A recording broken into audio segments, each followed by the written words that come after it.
la Torah 36 dans l'écouté Moran.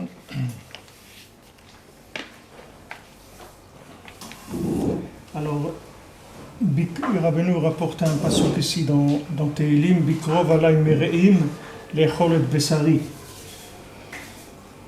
Alors quand mes ennemis s'approchent de moi pour manger ma chair. En français, il a traduit « Lorsque les scélérats s'approchent de moi pour me manger tout cru ». Ça ressemble. Aleph, alors Rabbeinu, il commence et dit « Vezé klal ».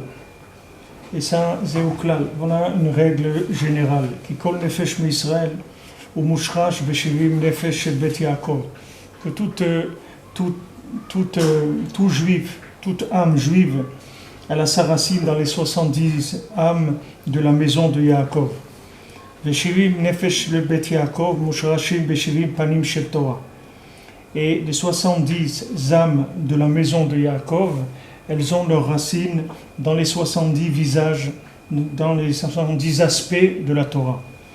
Vezeleu matzeh asa Elokim.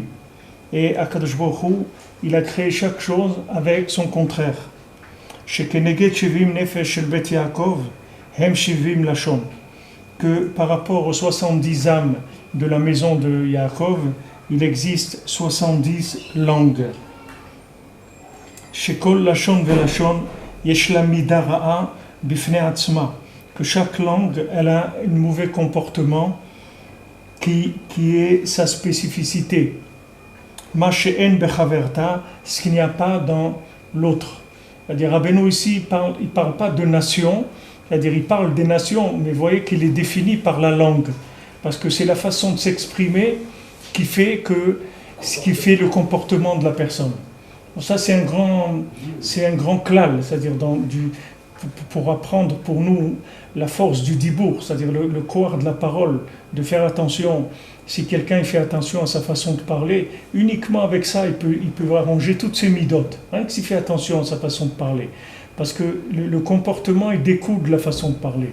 Donc ici, Rabbeinu ne parle pas des 70 nations, il parle de 70 langues. Parce que la langue, elle véhicule le comportement spécifique de la nation. Et pourquoi une nation, elle ne parle pas la même langue que l'autre? Parce qu'ils n'ont pas le même comportement. Mais tu ne peux pas trouver deux nations qui ont la même langue. Par exemple, il y a des pays qui ont la même langue. Si tu prends, je sais pas, l'Argentine et l'Espagne, il y a des pays, bien que l'espagnol d'Espagne et l'espagnol argentin, il y a une petite différence, mais c'est dans la même langue.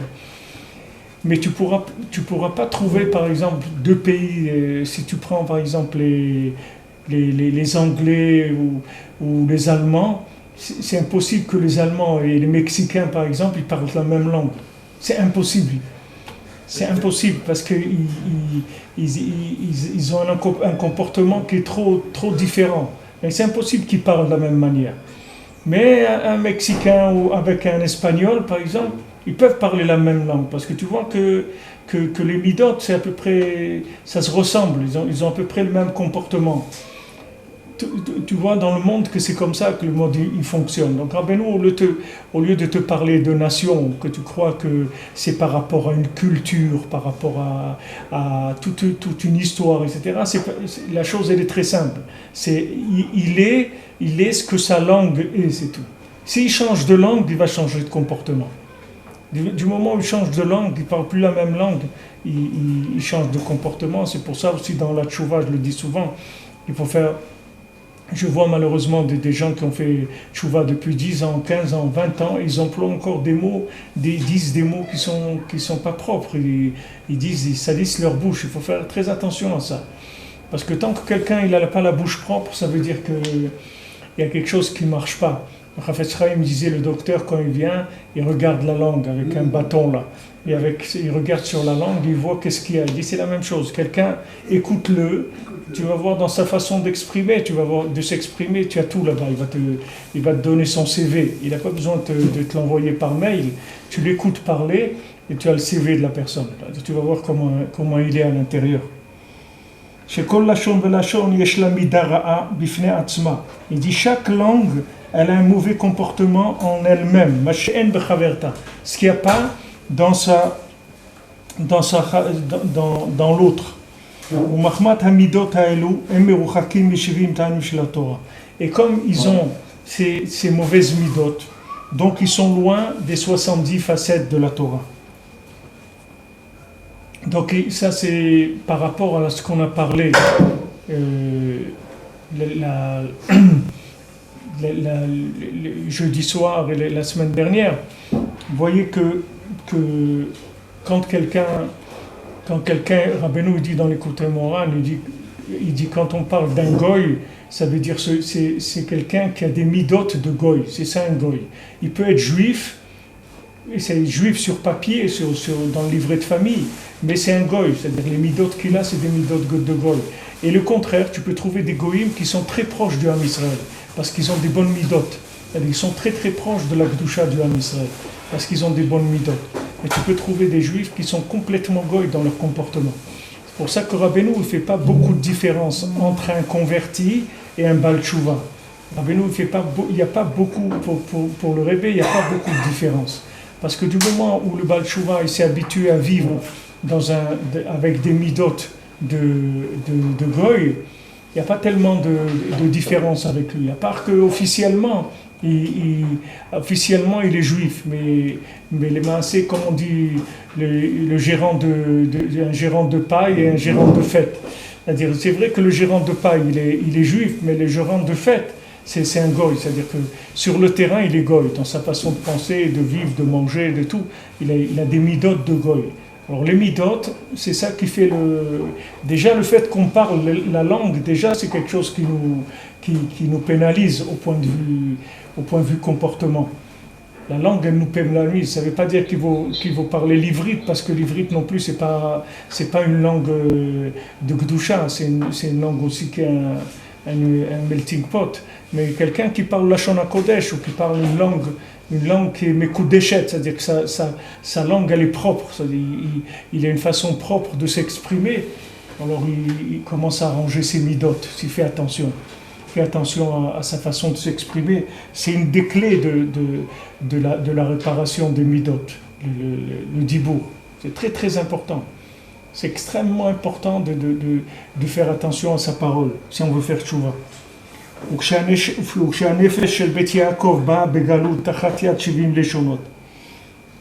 Quand maintenant il y a une Nefesh Israël qui vient en galoute dans les 70 Leshonot, c'est-à-dire quand un juif il vient en galoute dans les 70 nations, Haïnu bemidotem araïm, c'est-à-dire il vient dans leurs mauvaises midot, c'est ça dans leur langue, c'est-à-dire dans leurs mauvaises midot. Azai hi ramat shiv'in kalim. Alors quand l'âme d'un juif, elle tombe là-dedans, elle tombe dans les midot, dans la langue et dans les mauvaises midot des goïm, alors elle commence à hurler et à crier 70 voix. Kayoledet shekodem eleda itzoeket shivim kalim. Comme une femme qui accouche, avant d'accoucher, elle crie 70 voix, comme c'est écrit dans Zohar Pinchas. Keneged shivim tevin shebemizmor yancha. Comme les 70 mots qu'il y a dans le Mizmor Ya'ancha, c'est-à-dire dans le Mizmor Chaf, dans Teilim, le Mizmor 20, Ya'ancha Hashem Lamnatseach, il dit que Ya'ancha Hashem Beyom Tzara. Alors ce Mizmor-là, David, il y a quelqu'un, il est parti. Ya'ancha, dans ce Mizmor-là, il y a 70 mots. Chez Blosé, Yefcharla Leled, que s'il n'y a pas ces 70 voix, la femme elle ne peut pas accoucher. C'est-à-dire que pour que la femme elle puisse accoucher, il faut qu'il y ait ces 70 voix. Donc les Maasé Rabbeinu il dit que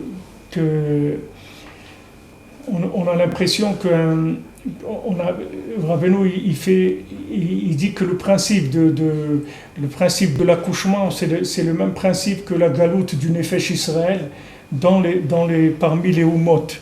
C'est-à-dire que pourquoi le Ham Israël il a pas il a besoin de ça. Pourquoi le Ham Israël il doit tomber dans la galoute des 70 nations? Pourquoi le Ham Israël il ne peut pas venir en Eretz Israël directement? Alors comme on disait tout à l'heure, Hachem il te donne, tu viens en Eretz Israël, Hachem il te donne des choses. Mais le problème c'est que tu peux pas les garder. Pourquoi? Parce que tu n'as pas le niveau de Dahat pour garder les choses. Comme la Mishnah elle dit, qu'est-ce que c'est un choté? Qu'est-ce que c'est un idiot, un fou? C'est quelqu'un qui perd ce qu'on lui donne. Quand est-ce que maintenant on donne un digne on a un digne de choté, c'est-à-dire quelqu'un qui est fou, il n'est pas tour des mitzvot. D'accord? Il n'est pas tour des mitzvot parce qu'il est fou. Comment on définit un fou? Alors l'une des choses par lesquelles on définit un fou, c'est quelqu'un, si tu lui donnes quelque chose, il ne sait pas le garder. Par exemple, tu lui donnes un billet pour aller faire des courses, au milieu de la route, il dépense ou il le jette, ou quelqu'un lui dit donne-moi ça, il lui donne. C'est-à-dire il n'a pas le date de garder ce que tu lui donnes. Maintenant, quand quelqu'un il tombe dans les 70 nations, c'est-à-dire pourquoi on est tombé dans la galoute des 70 nations, c'est parce que les Maasé, on n'était pas au niveau d'apprécier Eretz Israël. C'est-à-dire que comme on n'appréciait pas, donc Hachem il nous a mis dans un contexte, où dans ce contexte-là, on va récupérer les éléments qu'il faut pour pouvoir apprécier Eretz Israël. C'est-à-dire on va grandir. Comme on dit, les voyages forment la jeunesse, eh bien la galoute, ça forme le Ham Israël. C'est-à-dire en galoute, on va apprendre à vivre. On va apprendre qu'est-ce que c'est le Beth Amikdash, on va apprendre qu'est-ce que c'est Yerushalayim, on va apprendre qu'est-ce que c'est vivre dans des communautés juives, dans un pays où il y a la Kedusha, où il y a les mitzvot d'Eretz Israël, etc. Tout ça, il faut l'apprendre. Maintenant, quand on nous l'a donné, on n'a pas pu le garder. C'est-à-dire on a commencé à se comporter comme des goïms en Eretz Israël. Donc Hachem il a dit, puisque maintenant vous comportez comme des goïms en Eretz Israël, alors vous allez aller puisque maintenant c'est ça qui vous intéresse. Comme vous voyez des gens, les pauvres ils sont en Israël et tout, mais ils rêvent que d'une chose, c'est d'aller habiter à New York ou d'aller habiter à Los Angeles et tout. Pour eux c'est le rêve, c'est-à-dire c'est le top de la réussite dans le monde. Si quelqu'un il arrive à monter une start-up et qu'il va habiter à Los Angeles, ça y est, c'est le top de la réussite, c'est-à-dire c'est le Olam Haba dans ce monde-là pour lui. Alors si quelqu'un il pense comme ça, donc qu'est-ce qu'il va falloir qu'il fasse? Il va falloir qu'il vive là-bas, à Los Angeles, et qu'il fasse, etc. Et après, un jour, il va se réveiller et il va voir que c'est pas Los Angeles, c'est Los Poubelles, c'est pas Los Angeles, tu comprends? Il croyait que c'était les Malachim, mais c'est pas les Malachim. C'est des poubelles. Mais avant qu'ils sentent l'odeur des poubelles, ça va prendre du temps. Ici, il y a un Baal Tshuva à Breslev qui était à Hollywood, qui travaillait à Hollywood. Et comme ça, un jour, 2 jours avant Yom Kippour et tout, il a eu un flash. Et comme ça, et il est revenu en Eretz Israël. Directement au Kotel. Il a pris un avion, il est venu directement de Hollywood, il a atterri à l'aéroport, il a pris un taxi, il a été au Kotel, et là-bas il a commencé à se rapprocher de Breslev, etc. C'était un enfant de famille de gauchistes, comme ça, de Haïfa. Et Baruch Hashem, c'est un Baal Tshuva, ça fait maintenant peut-être 30 ans qu'il est à Breslev. Lui, il était à Hollywood. Pour lui, c'était ça. C'est-à-dire, c'est le summum de la réussite pour un Israélien. Parler l'anglais, travailler à Hollywood et tout, ça c'est la réussite. Maintenant, avant que la personne comprenne que ces réussites-là, c'est un échec, alors ça va lui demander du temps. Et d'ailleurs, souvent, quand ça arrive, quand je parle avec des gens de ça, ils me disent, mais pourquoi c'est un échec de réussir à Hollywood? Alors, qu'est-ce que je vais répondre? Je peux rien répondre. Qu'est-ce que je peux dire? Je peux rien dire. Quelqu'un, il dit, mais pourquoi ça sent pas bon, les poubelles? Qu'est-ce qu'il y a? Ça sent très bon, non? Ok. Qu'est-ce que je dis? Je peux rien te dire. Le jour où tu verras que, comme Rav Chaikin disait, dans ton nez que ça pue, c'est-à-dire le jour où tu... Alors que quand il va dans la yeshiva, dans la synagogue, ça sent mauvais. Et qu'il va dans les poubelles, ça sent bon. Alors il dit, voilà, tu vas voir il y a un jour où ça va se changer. Pour ça, on met la personne en galoute dans les 70 nations. C'est-à-dire la personne va aller en galoute dans 70 nations. Et quand elle va aller en galoute, qu'est-ce qui va se passer? Le nefesh, il va commencer à hurler. Le nefesh, il va commencer à hurler. À l'intérieur, la personne va commencer à hurler, à hurler, à hurler. Non, je veux pas, non, je veux pas, laissez-moi tranquille, je veux pas être là. Il dit, mais pourtant c'est ça que tu aimais, comment ça se fait? Non, non, c'est pas vrai, c'est pas ça, c'est pas ça. C'est pas ça que je voulais. Il dit, mais pourtant voilà, regarde, tu étais en Israël, bien et tout, et tu voulais ça, tu voulais vivre là-dedans. Qu'est-ce que tu as maintenant? Non, non, non, c'est pas vrai, je me suis trompé, il y a quelque chose, c'est pas ça, il y a quelque chose qui va pas, c'est pas. Alors, c'est exactement comme un accouchement, c'est la même chose. Pourquoi c'est un accouchement? Parce qu'avant, le bien qu'il avait en lui, il était béibour. C'est-à-dire que le bien qu'il avait en lui, il n'était pas assez sorti pour qu'il puisse le voir. C'est-à-dire c'était comme un embryon, il était embryonnaire, le bien qu'il avait chez lui.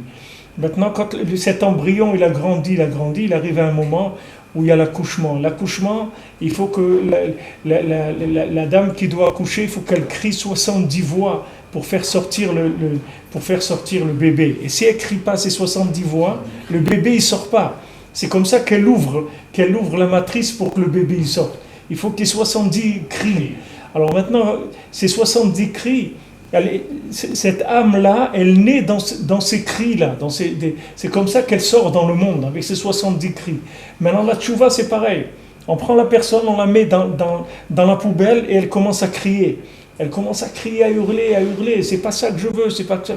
Il dit, mais pourtant avant, tu étais bien là-dedans. Non, non, non, c'est pas ça que je veux pas ça du tout. Alors, ça veut dire que maintenant, le bien qui était à l'état embryonnaire chez lui et qu'il n'arrivait pas à reconnaître et à donner, à donner la valeur qu'il fallait donner à ce bien-là, maintenant, ce bien-là, il va sortir, mamash. C'est-à-dire, la galoute, c'est une matrice pour faire sortir le bien. C'est pour ça qu'on appelle Mitzraïm, on appelle Metzar, Mitzraïm.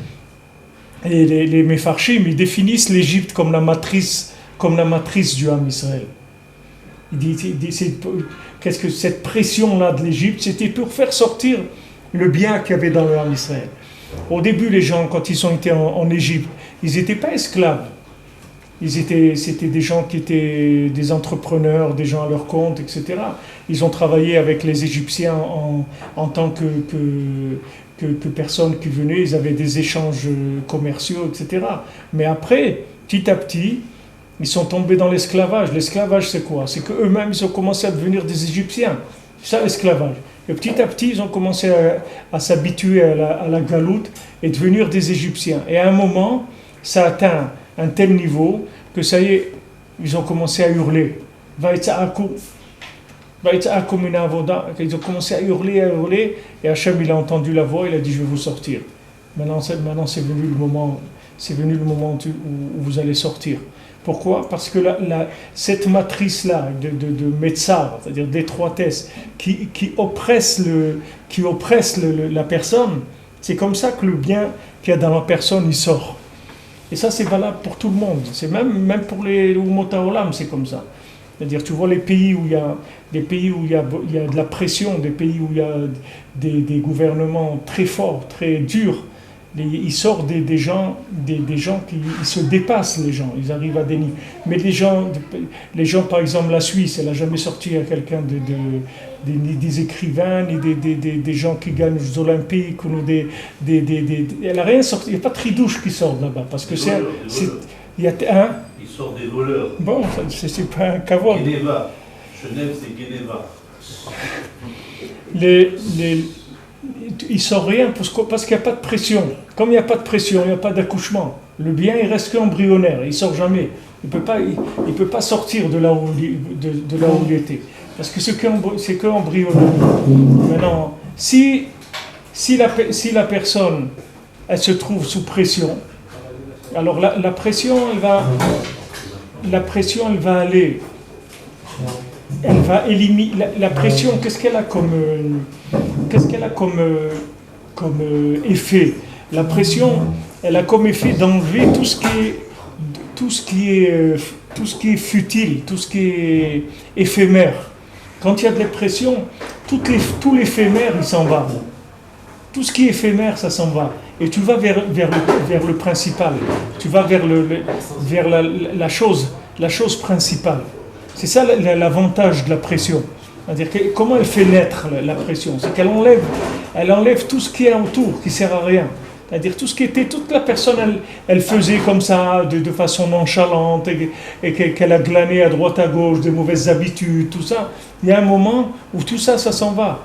C'est-à-dire il n'y a plus il y a plus quand quelqu'un il est sous pression, il y a plus il perd ses habitudes de manger ce qu'il aime ou de boire ce qu'il aime et tout. Il est là maintenant, il veut juste manger un bout de pain pour vivre, c'est tout. Il est plus intéressé par des repas, par de l'art culinaire. Il y a trop de pression. Il y a trop de pression sur lui. Donc il va juste aux choses simplifiées. Maintenant, cette pression de la galoute, elle fait naître le juif. Elle fait naître le juif mamash. Et tu vois, il y a des gens qui montent aujourd'hui en Israël, ils ne sont pas religieux. Mais ils voient qu'ils n'ont plus où aller dans le monde. C'est-à-dire qu'ils n'ont plus envie de vivre de cette façon-là. Ils n'ont plus envie de vivre que dans un contexte tellement haineux, ils n'ont plus envie de vivre comme ça, les gens, c'est tout. Sans parler de Torah pour l'instant. Juste parler du bien qu'il y a dans la personne. Alors, le bien qu'il y a dans la personne, il se met à hurler. Et quand il se met à hurler, il va naître. Quand il va hurler de quoi? Du mauvais midot. C'est-à-dire que quand quelqu'un il tombe dans la galoute des mauvaises midot, c'est une galoute les mauvaises midot. C'est un exil. Le comportement mauvais, c'est un exil de l'âme. Un juif, il n'a pas des mauvaises midotes. Un juif, il a des midotes extraordinaires. C'est ça sa nature. Donc quand tu le mets en galoute, tu le mets en exil dans des mauvaises midotes, il ne se sent pas bien. Même si au début il se sent bien, parce qu'il est tellement à l'envers qu'il ne sait pas qui il est, mais avec le temps, il va commencer à se sentir pas bien. Quand il va se sentir pas bien, il va commencer à hurler. Quand il va hurler, il va sortir de la galoute. Comme l'accouchement, c'est exactement le même principe que l'accouchement. Et il dit là-bas, que chez Belozé, Ifsharla l'élède, c'est-à-dire que si elle crie pas 70 voix, elle va pas coucher. Le bébé il sort pas, il peut pas sortir. Il faut ces 70 voix.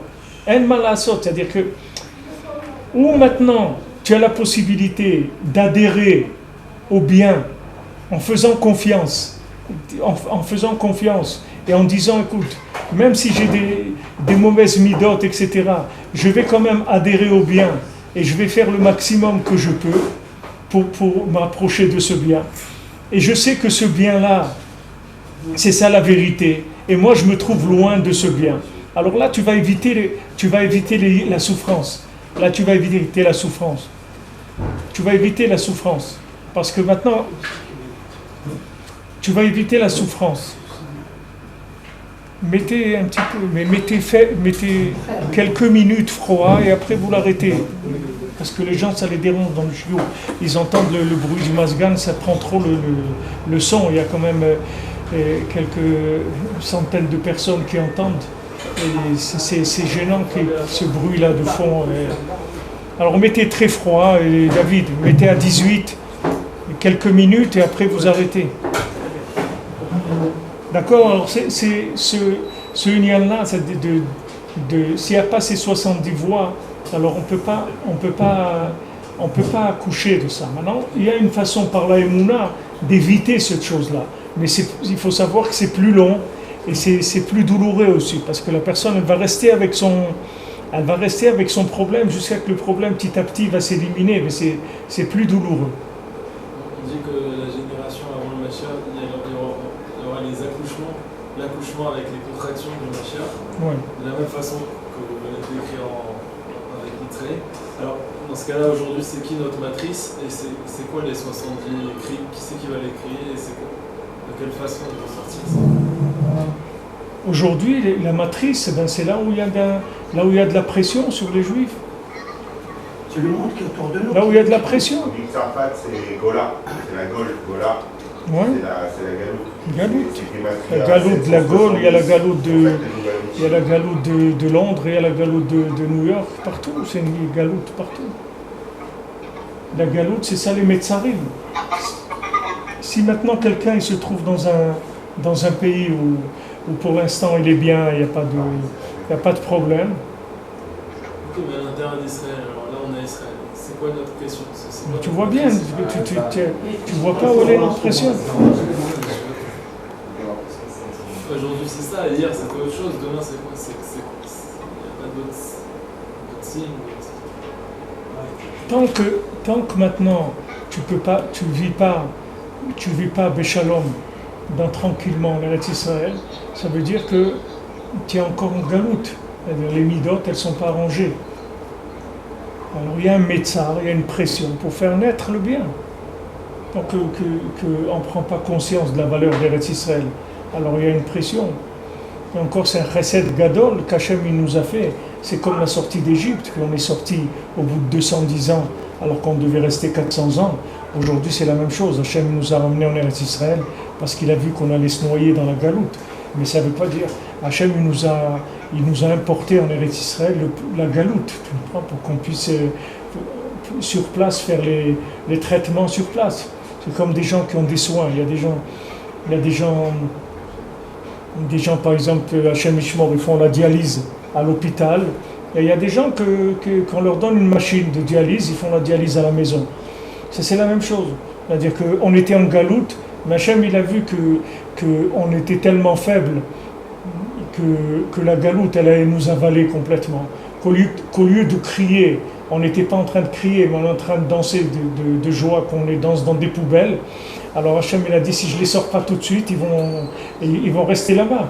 Alors qu'est-ce qu'Hachem nous a fait? Il nous a mis en Eretz Israël, et il nous a mis la galoute en Eretz Israël. C'est-à-dire qu'il nous a mis la souffrance en Eretz Israël, la galoute. Mais tu vois qu'elle est beaucoup plus, d'un côté, elle est beaucoup plus forte qu'à l'extérieur. Mais d'un autre côté, tu as une conscience plus grande de la valeur du bien. C'est équilibré, c'est-à-dire d'un côté tu as valorisé le bien qui est en toi, et d'un autre côté on va t'aider à valoriser le bien avec plus de pression. Tu auras plus de pression qu'ailleurs. On dit qu'ailleurs la pression elle va être graduelle, c'est-à-dire ça va aller doucement.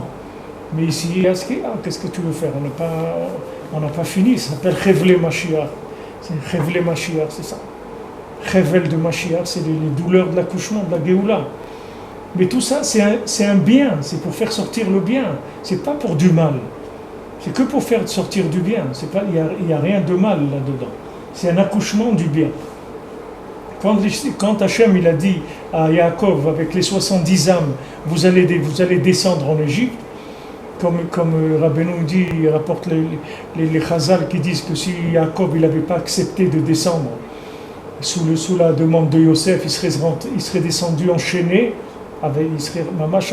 avec des chaînes, il serait descendu, parce qu'il fallait descendre là-bas. Pourquoi il fallait descendre là-bas? Il fallait descendre là-bas pour apprécier, c'est-à-dire autre niveau, d'apprécier Eretz Israël. C'est pas rien d'apprécier, que Hachem il dit, avant tu n'apprécies pas, alors c'est le da'at, la conscience de la chose. C'est pour que tu saches la valeur que ça a, Eretz Israël. La conscience de la valeur d'Eretz Israël, elle est en galoute. Elle est en galoute. C'est-à-dire, comme Rabbeinu dit dans la Torah Aleph, il dit que maintenant, le chen, la chashivut du Ham Israël, ils sont en galoute. Ils sont chez les Umot HaOlam. Toute la grâce, toute l'importance du Ham Israël, elles sont tombées chez les Umot HaOlam. C'est-à-dire, ils sont dans les nations. C'est-à-dire, ils sont dans les mauvaises midot. Alors, le Ham Israël, il va dans ses mauvaises midot. Et là-bas, il crie, et de là, il revient. Mais c'est sûr que s'il va dans les mauvaises midot et il se sent bien là-bas, ça veut dire qu'il en a pour un moment. Il en a pour un moment, comme il a dit le Khatam Sofer, quand en Hongrie, ils ont donné la nationalité hongroise aux Juifs, alors Khatam Sofer, il a commencé à pleurer.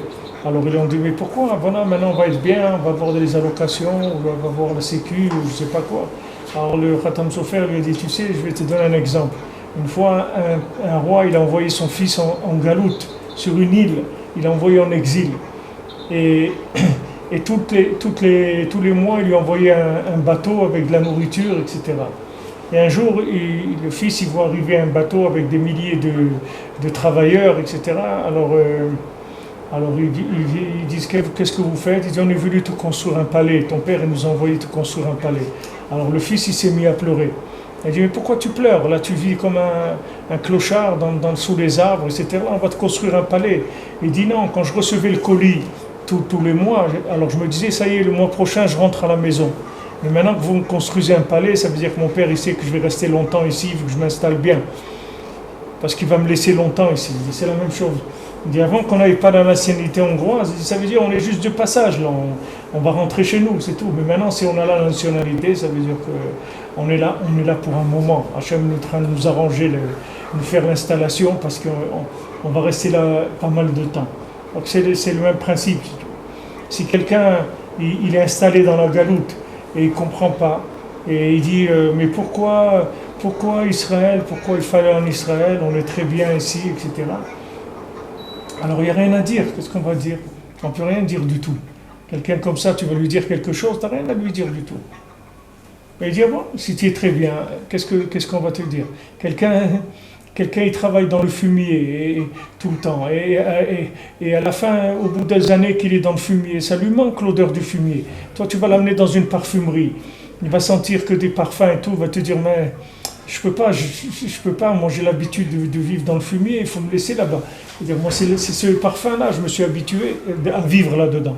Alors tant que la personne n'a pas, le bien ne s'est pas réveillé en elle, de manière à ce qu'elle se mette à crier, Hachem il va faire que chacun il va avoir un moment où il va se mettre à crier, que le bien il va sortir. Et puis à un moment où il sera plus prêt à rester en galoute, même si tu lui promets tout l'argent du monde, toute la réussite du monde, tout, il ne restera pas. Parce que c'est fini. Quand le bien il a commencé à sortir, la personne elle ne peut plus rester en galoute. Elle veut vivre mamash en Eretz Israël, c'est fini la galoute. Alors ça c'est le principe de l'accouchement. Mais pour que l'accouchement il ait lieu, il faut que l'embryon il sorte. Il faut que l'embryon il grandisse. Donc le bien, tant qu'il est bécoir dans la personne, c'est-à-dire le bien il se trouve en potentiel, mais il n'est pas né encore. Parce que pour l'instant, le comportement qu'il a, il ne permet pas ce bien-là de naître. Parce que le comportement c'est le véhicule du bien qu'il y a dans la personne. Si le comportement il n'est pas bien, s'il y a un mauvais comportement, le bien ne peut pas se révéler dans un mauvais comportement. Ce n'est pas possible. Il faut changer le comportement si tu veux que le bien il se révèle. Parce que le bien, il rentre que dans des récipients qui sont bien. Des récipients qui ne sont pas faits pour le bien, le comportement, il ne va pas permettre au bien de se révéler. C'est pour ça que les gens quand ils font tchouva, alors en général ils ont tendance à aller vers l'augmentation de leur connaissance, c'est-à-dire d'enrichir leur connaissance. Ils veulent enrichir leur connaissance, ils veulent connaître, ils veulent savoir des choses dans le judaïsme, etc. Mais les maaseh, c'est pas sur la connaissance. La connaissance, si quelqu'un il a un programme dans la Torah, l'emmagasinement du stockage de la connaissance, ça doit représenter même pas 5% de son programme. C'est pas la connaissance qui compte. Ce qui compte, c'est les midotes, de changer les midotes. Parce que les midotes, c'est ça un goy. Un goy, il se définit par ses midotes. Un juif qui a des mauvaises midotes, c'est un goy, c'est pas un juif. Même s'il est déguisé en juif, mais c'est un goy. Parce qu'il canalise le mal. C'est-à-dire qu'il ne peut pas faire autrement. Il ne peut pas faire autrement. C'est pour ça que je vous dis, je répète, que faire attention, Beikar, faire attention au langage. C'est le Ikar, parce que Rabbeinu, il appelle la galoute des Goïm, il appelle le langage des Goïm. Il n'appelle pas la galoute. La galoute, il la définit d'après la langue, d'après la façon de s'exprimer. Donc il faut faire extrêmement attention à la façon de s'exprimer. Parce que la façon de s'exprimer, c'est ça les récipients de la Gdusha. Si quelqu'un il nettoie sa parole, il fait attention à sa façon de parler, de là il peut arriver à toutes les midot tovot qu'il y a dans le monde. Parce que le dibour, c'est le keli principal de tout le tov du monde. Toute la création, elle dépend du dibour, toute la Gdusha, elle dépend du dibour. Si quelqu'un il mekadesh son dibour, il devient quelqu'un de bien, il arrange ses midot. Et si quelqu'un il se laisse aller à parler n'importe comment, il faut savoir que ces midot, elles vont canaliser les mauvaises midot, elles vont canaliser le mal. Les mauvaises midot, ça canalise le mal. C'est pour ça, Rabbeinu dit, un juif qui a des midot de goy, c'est pas un juif, c'est un goy, c'est pas un juif. Il est juif en potentiel. C'est comme si vous dites, voilà, il y a un mari, une femme, les deux, ils ont en eux des germes qui peuvent féconder, donner un bébé. C'est vrai, mais il y a des gens qui sont mariés depuis 20 ans, ils n'ont pas eu d'enfant. Et pourtant, ils vont chez des médecins et tout, ils disent tout va bien chez vous et tout va bien chez l'autre. Vous pouvez avoir des enfants. Et ça fait 20 ans qu'ils sont mariés, ils n'ont pas d'enfants. C'est pas parce que maintenant la personne elle a une possibilité d'avoir des enfants qu'il va y avoir les enfants. Il faut qu'il y ait fécondation. Et cette fécondation, c'est le début de la prise de conscience du bien. Dès que tu commences à prendre conscience qu'il y a du bien en toi, tu commences à quitter l'Égypte et tu commences à aller vers Eretz Israël. Mais il faut aussi savoir que c'est pas facile. Tu vas avoir 70 voix, il faut que tu cries 70 voix. C'est-à-dire que toutes les midotes, ra'ot que tu as en toi, il faut qu'elles te fassent hurler. C'est-à-dire il faut que ça devienne insupportable. C'est comme ça que tu vas naître. C'est comme ça que tu vas faire naître le bien qui est en toi. Sinon, tu peux pas. Comme la maman, si elle crie pas 70 voix, le bébé il sort pas, ça s'ouvre pas. C'est fermé. C'est fermé. Ça peut pas le bébé il sort pas. Le bébé aussi doit crier. Le bébé crie quand il est déjà sorti, c'est autre chose. Mais c'est pas ces colottes-là, c'est pas les colottes des bébés, c'est un autre ignan. Mais les colottes, les voix de la maman, c'est la malchoute qui hurle pour faire naître le bien. C'est ça les voix de la maman. Elle crie pour que le bien il sorte. Maintenant, l'homme c'est pareil. Il y a un moment où il supporte tellement plus ses mauvaises midotes, où il a tellement envie de faire naître le bien qui est en lui, qu'il commence à hurler, à demander à Kadosh Baruch Hu, sors-moi de là. D'où ça vient ça? Hein? D'où ça vient? C'est la Nekuda Yehudi qui est en lui. Ouais, ça il y a un peu. Ouais. Quelqu'un qui a des mauvaises midotes et qui est juif, il a plus de chances d'avoir son Nekuda Yehudi qui va se réveiller à la fin, que la différence avec un goy, il n'a pas cette chance d'arriver à la fin de ses midot, et d'un coup il va avoir un Nekuda Yehudi qui va lui faire chouva. L'Avdavka, c'est la même chose. C'est-à-dire, un goy qui a des bonnes midot, il peut devenir juif avec ses bonnes midot. Non, on ne parle pas des bonnes midot, on parle maintenant d'un juif qui a des très mauvaises midot, Oui, il arrive au bout du rouleau, et il va se réveiller d'un coup et il va faire chouva. Mais comment il va se réveiller d'un coup? On ne sait pas, parce qu'il arrive à ce Nekuda Yehudi, le Etzem, non, son Etzem à lui, d'un coup il se réveille. Il faut que tu nous donnes une méthode de comment tu vas réveiller cette Nekuda. Comme la méthode qu'on croit que c'est le tzaddik qui nous a donné caution pour qu'on se réveille. Ouais. Alors il y a quelqu'un qui paye pour nous réveiller. Ouais, et c'est-à-dire au moment où tu te réveilles, c'est cette caution-là qui nous fait au moment où tu te réveilles, pour qu'un juif qui est en galoute il puisse se réveiller, Hachem il annule momentanément toutes les mesures de la logique du monde. C'est-à-dire tout ce qui est temporel, espace, toute mesure dans le monde, c'est annulé. Et ça, quand on annule toutes les mesures, on a annulé toutes les midotes. Donc il n'y a plus de midotes, la personne elle est libérée. Mais elle est libérée momentanément. Après, toutes ces midotes, elles vont revenir. Mais momentanément, on lui annule toutes ces mauvaises midotes pour qu'il puisse sortir, sinon jamais il sortira. Et ça marche aussi pour un goy? Pour un goy, ça marche si un goy il a des bonnes midotes, c'est ce que je te dis. Un goy qui a des bonnes midotes, il peut recevoir un neshama d'un juif, parce qu'il est un cli pour recevoir le bien. Donc il y a une différence entre un juif qui est dans les avérotes et un goy qui est dans l'avérote. Un juif qui est dans l'avérote, il a quand même cette possibilité, quand on arrive au fond du rouleau, de pouvoir arriver. Il n'a pas cette possibilité. Il a la possibilité que si quelqu'un il veut payer une caution pour le faire sortir, il peut le faire sortir, c'est tout. Comment ça, il peut? C'est-à-dire, si un tzaddik ou un de ses grands-parents, quelqu'un il vient et paye une caution, et il dit, je ne veux pas mon petit-fils, je ne veux pas telle personne qu'elle soit dans cette galoute, je veux qu'il sorte. Alors ok, on vient, on ouvre toutes les portes de la prison, on lui dit, allez sors, tu es libre. Maintenant, s'il retourne faire un braquage le lendemain, qu'est-ce que tu veux qu'on fasse? Il ne peut rien faire. Il y a des gens qui se sont fait enfermer parce qu'ils ont fait des petits vols dans les magasins, etc. Quand ils sont sortis, ils sont devenus chefs de la mafia. C'est pas qu'ils sont, ils ont progressé dans le mal, mais seulement ils l'ont développé plus de là où ils ont été. C'est-à-dire, il faut faire attention. C'est pas le kivun, c'est de sortir le bien qui est en soi. C'est pas d'exploiter la sortie d'Égypte. Tu comprends? C'est pas que le gars il faisait des petites affaires en Égypte et maintenant quand il sort il fait des grosses affaires en Israël. C'est que la personne elle sent que le bien qui est en elle a été libéré momentanément, et il faut qu'elle fasse la Sphirata Omer pour mettre en place, pour que ce bien-là il puisse s'installer dans des kélim. dans des midot. Tout l'union de Sfirata Omer, c'est d'arranger les midot. Mais la sortie d'Égypte, elle ne vient pas de la personne, elle vient d'en haut. Maintenant, ceux en haut, c'est un tzaddik, c'est le tzaddik Ador, c'est quelqu'un de la famille, c'est un groupe de gens, un groupe de tzaddikim. Nous, on ne sait pas, on le verra après. Après, dans l'autre monde, on verra qui est-ce qui nous a sortis. Mais ce qui est sûr, que dans l'état où on est, on ne serait jamais sorti, ça c'est sûr. C'est sûr, c'est impossible. Impossible de sortir. Ah, mais il y a quelqu'un qui est venu, qui a payé la caution, on est sorti. Mais maintenant qu'on est sorti, il faut faire attention dans quoi on s'installe. On peut dire que quand on a tout essayé, après il faut crier.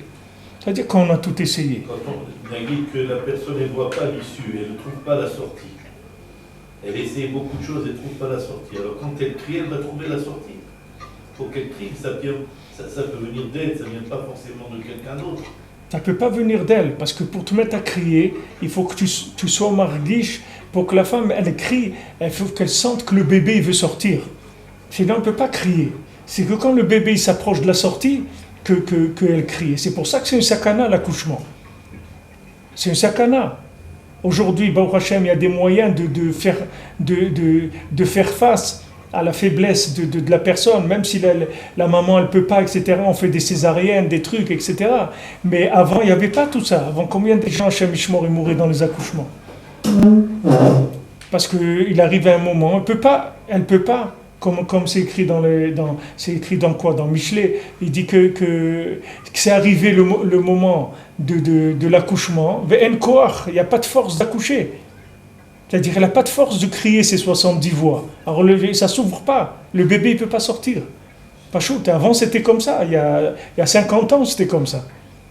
Que quand la maman, ça ne s'ouvrait pas, ça y est, c'était Hachem Ishmor. Des fois, les deux, ils y passaient dans l'accouchement.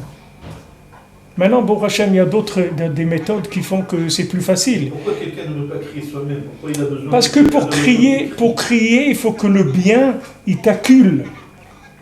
Il faut que le bien, il t'amène à un moment où tu peux plus. Tu peux plus, c'est tout. C'est-à-dire que ce bien-là, il a commencé à se développer. Et maintenant, tu peux plus supporter que ce bien-là, il vive dans une poubelle. Tu peux plus. Tu supportes plus. Alors là, tu te mets à hurler. Mais le déclenchement de la prise de conscience du bien, quand tu es en galoute, ça ne vient que d'un financement extérieur.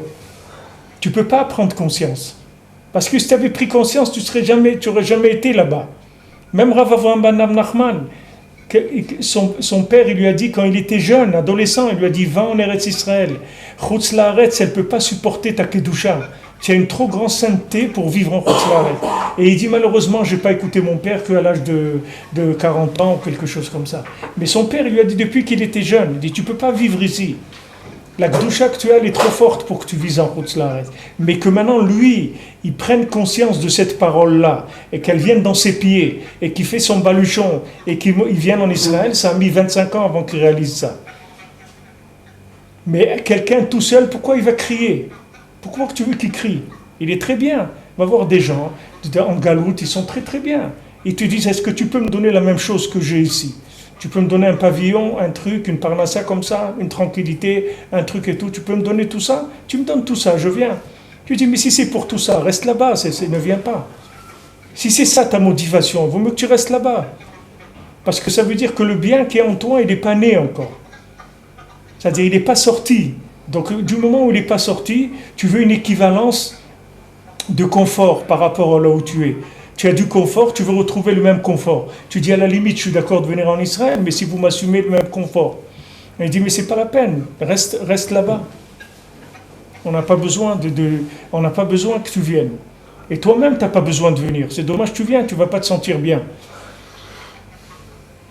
Quelqu'un que le bien, il n'est pas né, alors il n'y a pas tu peux rien faire. Tu peux lui parler, dire, etc. Tu vois qu'il ne comprend rien du tout. Il ne sait pas de quoi tu parles. Tu lui dis, mais tu souffres pas là dans la galoute et tout. Il dit, de quoi je souffre? Il dit, c'est toi qui souffres. De quoi moi je ne souffre pas du tout, je suis très bien. C'est pour ça qu'il y en a 4/5e, ils sont restés en Égypte. Même Moshe Rabbeinu, il n'a pas réussi à les réveiller. Ouais. Non, mais les 4/5e, ils sont restés en Égypte parce que le 1/5e, ils étaient prématurés. C'est pour ça que les 4/5e, ils sont restés. Mais si le 1/5e, ils avaient tenu le coup, les tous ils seraient sortis. Mais comme un cinquième, ils ne pouvaient plus tenir le coup, eux-mêmes ils allaient tomber, donc Hachem il a dit allez, on monte en Eretz Israël. C'est ce que je vous ai dit tout à l'heure, c'est-à-dire que quand Hachem il a vu maintenant que la galoute elle allait détruire le Ham Israël complètement, il a dit allez, vous montez en Eretz Israël. Ça ne veut pas dire que les gens qui montent en Eretz Israël c'est des gens méritants, ça veut dire qu'Hachem il les a sauvés parce que sinon ils seraient noyés dans la galoute, ils auraient disparu complètement. On est sorti au bout de 210 ans, mais on avait besoin de ces 190 ans pour que tout le monde ait le temps de prendre conscience du bien qu'il avait en lui et d'hurler pour que ce bien naisse. Mais on n'a pas pu tenir. On n'a pas pu tenir. C'est-à-dire pour qu'il y ait un début de cri, il faut qu'il y ait une douleur, il faut qu'il y ait un malaise. Tant qu'il n'y a pas ce malaise-là, il n'y a rien à faire. Tu peux dire à la personne, mais qu'est-ce que tu fais, etc. Qu'est-ce que tu fais là? Il ne comprend pas de quoi tu parles. Il ne comprend pas de quoi tu parles. Imagine-toi une femme qui a un bébé dans son ventre, elle ne sait pas qu'elle a un bébé dans son ventre. Tu lui dis, allez, il faut que tu cries maintenant. Elle dit, pourquoi tu veux que je crie? Qu'est-ce que j'ai pas besoin de crier? Il dit, non, mais il y a un bébé. Il dit, je ne sens pas de bébé, je ne sens rien du tout. Il n'y a rien. Pour l'instant, il ne sent pas. Il sent qu'il est très bien là où il est, il s'est assimilé, il a des copains, il a des trucs, etc. Et celui que maintenant, en pleine route, on l'arrête et on lui fait changer complètement d'orientation, c'est un mérite qu'il a. C'est-à-dire, il verra après de qui est-ce qui a financé sa libération. Il verra après qui est-ce qui a financé ça. Mais pour l'instant, il a été libéré par quelqu'un. Qu'est-ce que c'est libéré? C'est-à-dire qu'on lui a fait prendre conscience du bien qu'il y a en lui. Momentanément, on a annulé toutes ces mauvaises midotes de manière à ce que le bien puisse sortir. Rabbi nous dit, le jour où quelqu'un fait tchouva, il est au-dessus du temps. C'est comme Yom Kippour, il peut être mechaper les avérantes parce qu'il est au-dessus du temps. C'est-à-dire que ce jour-là, on le monte au-dessus du temps. Et au-dessus du temps, il va y avoir la naissance du bien. Parce que pour l'instant, dans le temps, les mesures qu'il a dans le temps, elles sont complètement fausses. Donc c'est impossible qu'il puisse prendre conscience du bien qu'il y a en lui. On va lui annuler toutes les mesures, il va prendre conscience du bien, il va commencer à crier pour sortir, il va sortir, et après, petit à petit, il commencera à se faire à Taomer. Il va commencer à compter, doucement. Mais il n'y a pas de personne qui peut s'en sortir tout seul. Ou il a une assistance d'en haut, ou il a une assistance d'en bas, mais il lui faut une assistance, parce que c'est impossible que la personne elle sorte de la galoute sans qu'elle ait une aide extérieure à lui. Parce que pour l'instant, il n'est même pas conscient qu'il a une âme. Il n'a jamais touché son âme, il n'a jamais parlé avec elle, il n'a jamais révélé. Il ne sait pas qu'il a une âme, Bichlal. Et même s'il a une âme, elle est traduite dans un langage qui est un langage de galoute. Il a mis ça dans l'art ou dans la sensibilité, dans la littérature ou dans le high-tech ou dans n'importe quoi. Et lui, il croit que ça, c'est la vie normale, c'est tout. Lui, il croit qu'il est un artiste, un super artiste ou un ingénieur en high-tech, etc. Il pense que voilà, il a pris ces midotes-là, c'est des mesures de traduction de l'énergie de la personne. Et lui, il pense que voilà, il a réussi sa vie là-dedans. Mais cette traduction de ces capacités dans ces normes-là, c'est ça la galoute. La galoute, c'est de traduire les capacités de la personne dans des domaines restreints, qui sont des domaines de galoute. C'est des domaines de galoute. Quand on te donne au choix, tu veux réussir dans la vie, tu deviens soit un ingénieur, soit un businessman, soit un artiste, soit un truc, voilà ce qu'on te donne. On te donne toutes ces possibilités. Mais toutes ces possibilités-là, ce n'est pas des midotes de juifs. Ce n'est pas des mesures de juifs, ce n'est pas des solutions pour un juif. Mais comme il est en galoute, alors lui, il va traduire, si tu veux, son génie dans ces choses-là. Mais ce n'est pas du tout là-dedans qu'il doit s'exprimer. Ce n'est pas du tout les midotes qui correspondent au bien qu'il a en lui. Le bien qu'il a en lui, c'est Torah Tfila, Ahavat Israël, Ahavat Eretz Israël, c'est ça le bien qu'il a en lui. C'est là-dedans qu'il se manifeste, c'est pas dans le reste. Dans le reste, le bien ne se manifeste pas du tout. Dans le Derech Eretz du monde, le bien qu'il a en lui, il va se révéler en Derech Eretz, c'est-à-dire qu'il va réussir d'après les normes qu'on lui a fournies, c'est tout. Il y a des normes. Comme dans ce que tu fabriques, tu veux fabriquer un frigidaire, il y a des normes européennes. Il faut que le moteur il soit là. Tu dis non, mais je vais faire un frigidaire avec le moteur dessus, en haut du frigidaire, en forme d'oiseau. Tu dis non, monsieur, ça ne marche pas. Ici, il y a des normes. Le moteur, il faut qu'il soit caché derrière, qu'il fasse moins de 20 cm de large, qu'il ait une puissance. Alors, le type, il rentre là-dedans. Son génie, il faut qu'il canalise là-dedans. C'est ça, les normes. Maintenant, quand tu vis dans la galoute, voilà, on te donne les normes. Maintenant, dans ces normes-là, normalement, quand tu rentres là-dedans, après, tu dois te mettre à hurler. Parce que ce que tu as en toi, il ne peut pas s'exprimer là-dedans. Il ne peut pas s'exprimer. Tu n'arrives pas à t'exprimer. Alors tu essayes ça, et tu essayes ça, et tu essayes ça, et tu n'arrives pas à t'exprimer. Alors tu hurles à l'intérieur de toi. C'est des hurlements sans arrêt. Parce que le bien, il ne peut pas, il n'arrive pas à vivre là-dedans. Mais ça, c'est déjà, quand il y a de ce stade-là, tu es déjà sauvé déjà. Quand tu commences les premiers cris, tu es déjà sauvé. Ça y est, la matrice, elle va s'ouvrir, tu vas sortir. C'est une question de temps. Ça peut mettre une semaine, 1 mois, 6 mois, 5 ans, mais tu vas sortir, c'est fini. Mais tant que tu hurles pas, ça veut dire que pour l'instant, tu te sens bien là-dedans. Tu t'es limité aux normes qu'on t'a données, tu t'exprimes là-dedans. Tu dis voilà, moi, je suis content déjà, on m'a donné une place, je peux faire mon petit truc, je suis content, ça me suffit, ça me convient. Rabbeinu, il dit, moi je peux faire tout pour toi. Rabbeinu, il dit, quelqu'un qui vient chez moi, je peux tout lui donner, mais il faut qu'il me dise ce qui ne va pas chez lui. S'il ne me le dit pas, je ne peux rien faire pour lui. C'est un très haut niveau de dire ça. Pourquoi c'est un haut niveau? De savoir qu'est-ce qui ne va pas chez soi, il y a plein de gens. Si quelqu'un il sait ce qui ne va pas chez lui, crois-moi qu'il a une place déjà, il a atteint un niveau. Un niveau de quoi? Un niveau de compréhension qu'il n'est pas bien. Mais attends, mais tu vas chez le tzaddik déjà. Il s'est auto-jugé. Il est devenu son propre médecin. Il a réussi à estimer ce qu'il valait. C'est un niveau. Il n'y a pas beaucoup de gens qui atteignent ce niveau-là. Quand tu vas chez le tzaddik, Rabbeinu dit une des choses qui se passe quand tu viens chez le tzaddik, c'est que le tzaddik, il t'ouvre les yeux. Le tzaddik, il s'appelle Einé Haeda, les yeux de l'assemblée. Le tzaddik, il t'ouvre les yeux, et Rabbeinu, il dit que tu vas voir dans quel état tu es. C'est ça s'approcher du tzaddik. Et quand tu vois dans quel état tu es, alors tu vas aller chez lui, tu vas lui dire, maintenant que tu m'as fait les analyses, et tu m'as fait le bilan de ce que j'ai, tu m'as fait le diagnostic, maintenant donne-moi les médicaments. Donne-moi les médicaments maintenant. Maintenant tu vas commencer à hurler pour obtenir les médicaments. Rabbeinu il dit, si tu ne viens pas chez moi me dire ce qui ne va pas, je ne peux rien faire pour toi. Je ne peux rien faire parce qu'il n'y a pas de conscience sur quoi tu veux qu'il te fasse avancer. Si tu n'as pas conscience du bien qu'il y a en toi, il ne peut pas te faire avancer.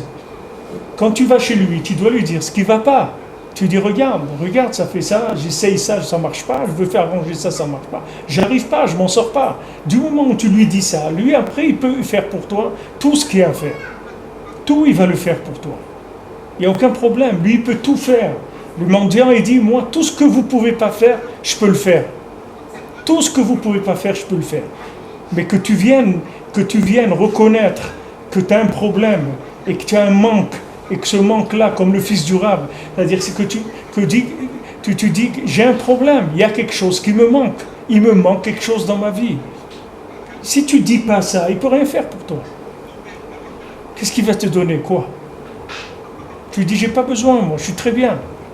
Il y a des gens, ils sont très bien, au contraire, si tu les amènes ici, ils vont être malheureux. Ils vont être malheureux, parce qu'ils ne savent pas pourquoi tu as besoin de les amener ici. Comme celui que tu m'as pas raconté, qui était assis sur le trottoir, là, il disait, qu'est-ce que tu veux que je fasse? J'ai pas mes copains, j'ai pas un truc. Le type, il va au PMU tous les matins, il boit un petit café, il a ses copains, il rigole, les trucs, etc. Maintenant, c'est ça sa vie pour lui. Non, tu veux l'obliger, qu'il doit changer. Mais laisse-le tranquille. Laisse-le tranquille, t'as rien demandé. Non, mais c'est pour son bien. Ça veut rien dire pour son bien. Tu ne comprends pas de quoi tu parles. Ça veut dire pour son bien. Ça veut rien dire. Tu te dis, il est très bien, laisse-le tranquille, c'est tout. Ah, maintenant tu veux le réveiller? Bon, Hachem, il y a des méthodes pour le réveiller, les gens. Tu peux prier pour lui, tu peux faire un pidion, un rachat de son âme. Tu peux racheter son âme pour qu'elle sorte de l'exil où elle est.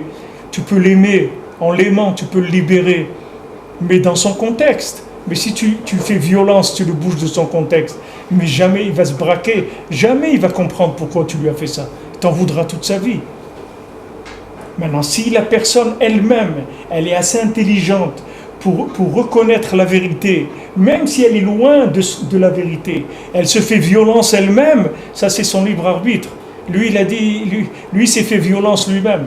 Il a dit, moi je préfère vivre malheureux toute ma vie dans la vérité que heureux dans la poubelle. Et tout. Moi, mes midotes, elles m'amènent vers les poubelles, c'est là à ça que j'appartiens. Mais je préfère être malheureux dans le vrai que heureux dans le faux. Mais mon niveau, c'est-à-dire moi ce que j'aime, c'est le faux, c'est pas le vrai. Mais j'ai reconnu que ça c'est la vérité, donc j'y vais. Mais ça c'est des grands niveaux, des gens qui font des choses comme ça. C'est pas tout le monde qui peut faire ça. Mais en tout cas, forcer les gens, on n'a pas le droit. Si Hachem voulait nous forcer, tu sais, il nous aurait forcé depuis longtemps.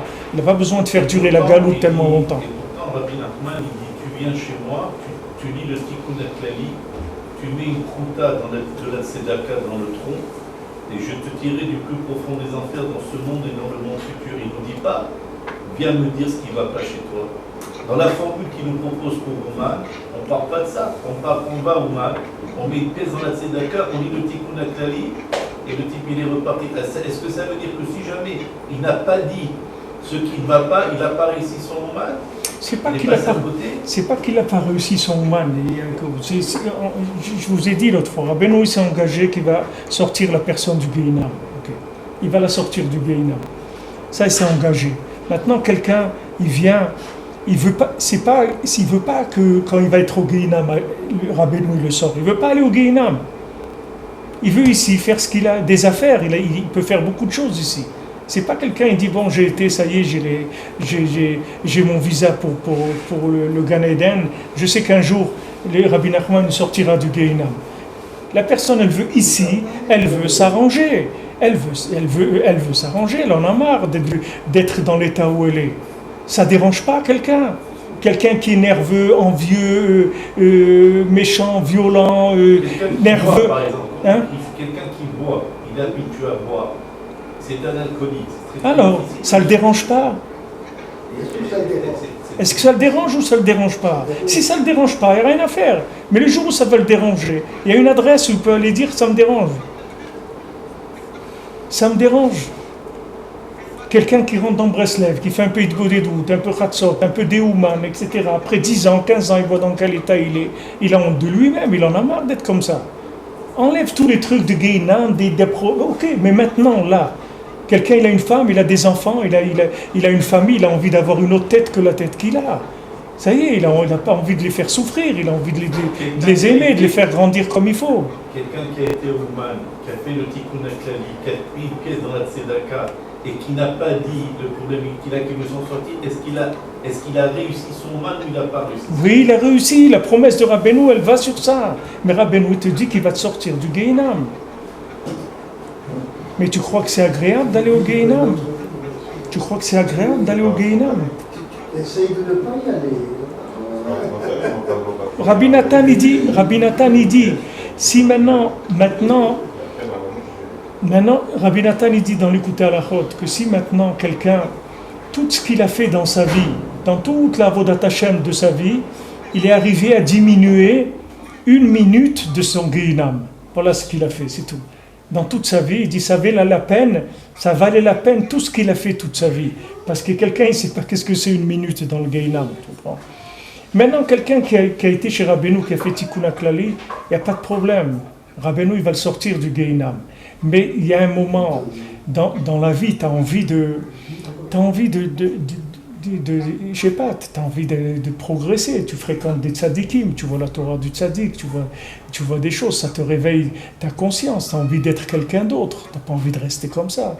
Même si quelqu'un il te dit à la fin il va te sauver, mais en attendant la fin, tu as envie d'un progrès, tu n'as pas envie de rester comme ça, non? Tu n'as pas envie de rester dans l'état où tu es. Tu regardes toutes les tfilotes qui après le Tikkun HaKlali, elles ne parlent pas elles parlent pas de la réussite de devenir un Talmid Chacham et de trucs. C'est pas de ça qu'elles parlent. Elle parle, je suis un Ben Adam Mesoukan, je suis un Ben Adam en danger. Ne m'abandonne pas, ne me laisse pas, ne laisse pas. Tu as dit que le désespoir n'existe pas. Alors je viens, je prie, parce que je sais que regarde les tfilotes qui après le Tikkun HaKlali qu'il a fait Rabbi Nathan. C'est pas des tfilotes tellement qui sont des tfilotes sur des visions du bien qu'il y a dans le monde, etc. C'est des visions d'un bonhomme qui est malade. C'est de l'expression de quelqu'un qui est malade et qui en a marre. Il dit jusqu'à quand être dans l'amertume comme ça? Ma vie, il dit, c'est une mort, c'est pas une vie, ma vie. Ma vie, c'est la mort. Il y a des Breslevers qui venaient sur la tombe de Rabbeinu prier pour que Rabbeinu il les enlève du monde. Il dit supplier Rabbeinu, enlève-moi du monde parce que chaque jour je fais des avérotes. Enlève-moi, termine-moi le compte. Arrête que ça arrête de ces choses-là, tu vois. Bien qu'ils ont la promesse et tout, mais il y a un moment où ta conscience, elle ne te permet plus de vivre. Tu regardes le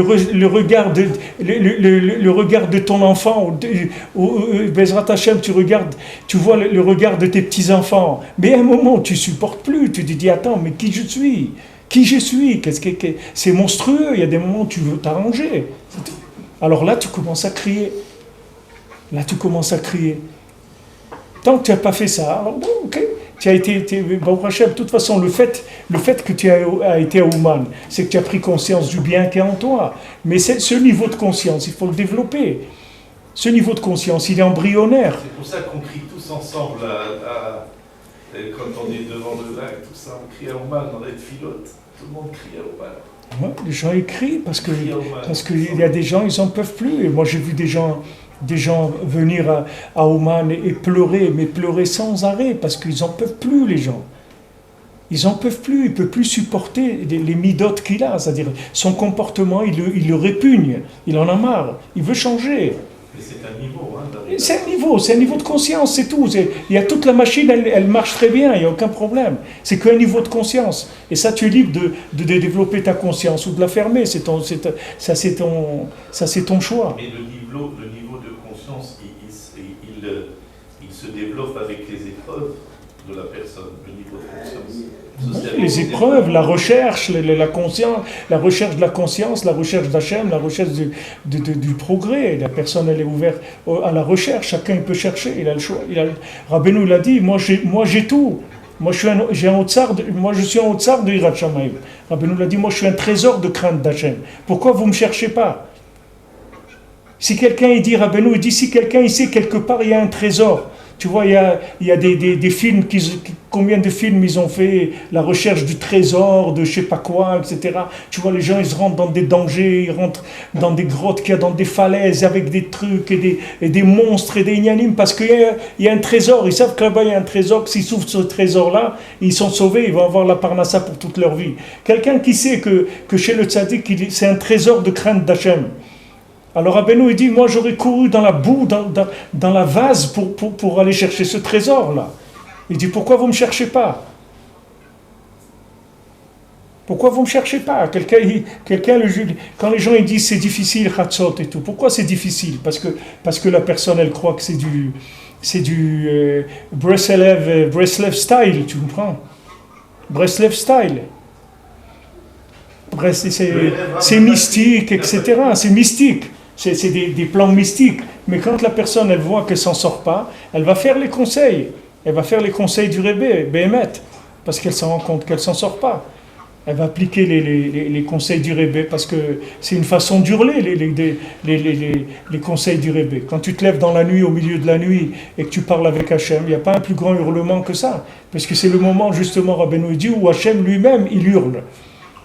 C'est le moment où Hachem il hurle comme un lion, il rugit comme un lion au milieu de la nuit, tu comprends? Al-Navéo, sur la splendeur de sa maison, la splendeur de son palais, Hachem il hurle lui-même. Alors quelqu'un il se lève au milieu de la nuit, il dit Hachem regarde, moi j'arrive pas, c'est tout. Je dis j'arrive pas, sauve-moi, j'arrive pas. C'est écrit, il risque de réveiller tous les gens. Qui réveille